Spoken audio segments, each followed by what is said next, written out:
ನಾವು ಈ ದಿನ ಒಂದಿನ ಬರುತ್ತೆ ಅಂತ ಅನ್ಕೊಂಡಿರ್ಲಿಲ್ಲ. ಆ ದಿನ ಬಂದ್ಬಿಡ್ತು.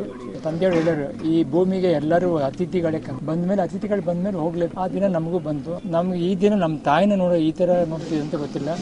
ಬೇಗ ಹೋಗಿ ಅಪ್ಪಾಜಿ ಹತ್ರ ಸೇರ್ಕೊಂಡ್ಬಿಟ್ರು ಅವರು.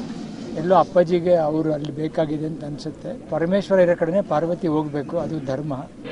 ಈಗ ಅಪ್ಪಾಜಿ ಹತ್ರನೇ ಹೋಗಿದ್ದಾರೆ. ಅವ್ರಿಗೆ ಅಲ್ಲೂ ನೋಡ್ಕೊಳ್ಳೋಕ್ಕೆ ಅಮ್ಮನ ಆತ್ಮ ಬೇಕು ಅವ್ರಿಗೆ. ಬೆಳಗಿನ ಜಾವ 4:40 ಕೊನೆ ಉಸಿರು ಜಗಳಾಡ್ತಾ ಲೈಫ್ ಜೊತೆ ಕೊನೆಗೆ ಆಗಿಲ್ಲ, ಬಿಟ್ಕೊಟ್ಬಿಟ್ರು. ಇವತ್ತು ಹೋಗ್ಬೇಕಾದ್ರೆ she came unknown, she is going well known. ಅಂದರೆ ಇವತ್ತು ಕರ್ನಾಟಕಕ್ಕೆ ಭಾರತಕ್ಕೆ ಯಾರು ಅಂತ ಒಂದು ಗೊತ್ತಾಗಿದೆ ಹೆಂಗ್ಸ್ ಅಂತ ಅನ್ನಿಸ್ಕೊಂಡು ಹೋಗ್ತಾ ಇದ್ದಾರೆ. ಅಪ್ಪಾಜಿ ಇವಾಗ ಮನೆಗೆ ಕರ್ಕೊಂಬಂದ್ವಿ. ಅಮ್ಮ ಅವ್ರ ಕಣ್ಣನ್ನು ದಾನ ಮಾಡಿದೆ. ಯಾಕಂದರೆ ಅಪ್ಪಾಜಿಯವರು ಇದ್ದಾಗಲೇ ಅವ್ರ ಆದಿಯಾಗಿ ಮನೆಯವ್ರಿಗೆ ಎಲ್ಲರದ್ದು ಕಣ್ಣು ಅವರು ಬರ್ಕೊಟ್ಟಿದ್ರು.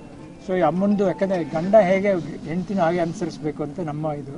ಅದಕ್ಕೆ ಅಮ್ಮನ ಕಣ್ಣನ್ನ ಇವಾಗ ಡೊನೇಟ್ ಮಾಡಿದ್ವಿ. ಯಾರೋ ಇಬ್ಬರು ಅಂದ್ರಿಗೆ ಸೇರ್ಕೊಳ್ಳುತ್ತೆ. ಅದು ಎಲ್ಲೋ ಅಪ್ಪಾಜಿ ಕಣ್ಣು ಯಾರ ಹತ್ರನೂ ಇದೆ, ಆಗ ಅಮ್ಮನ ಕಣ್ಣು ಸೇರ್ಕೊಳ್ಳುತ್ತೆ. ಪ್ರಪಂಚ ನೋಡ್ತಾ ಇರುತ್ತೆ, ನಮ್ಮನ್ನು ನೋಡ್ತಾ ಇರುತ್ತೆ.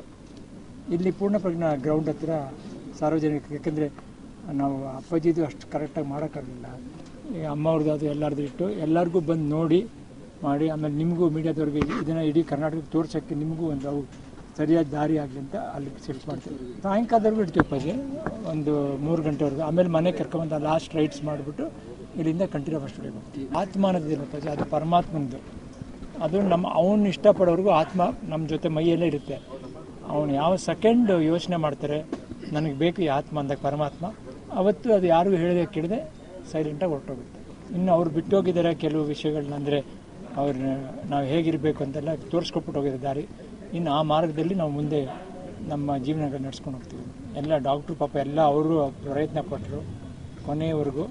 ಅಂದರೆ ನೋವಿಲ್ಲದೆ ಅಮ್ಮ ಅಪ್ಪಾಜಿನ ಸೇರಿಕೊಂಡ್ರು. ಅದೊಂದು ನಮಗೆ ಸದ್ಯ ಕೊನೆ ಬೇಕಾಗಲ್ಲ. ಅವ್ರನ್ನ ನೋವು ಅನುಭವಿಸೋದು ನಾವು ನೋಡಲಿಲ್ಲ. ಪೇಯ್ನ್ ಇಲ್ಲದೆ ಅಮ್ಮ ಅಪ್ಪಾಜಿ ಹತ್ರ ಹೋದರು.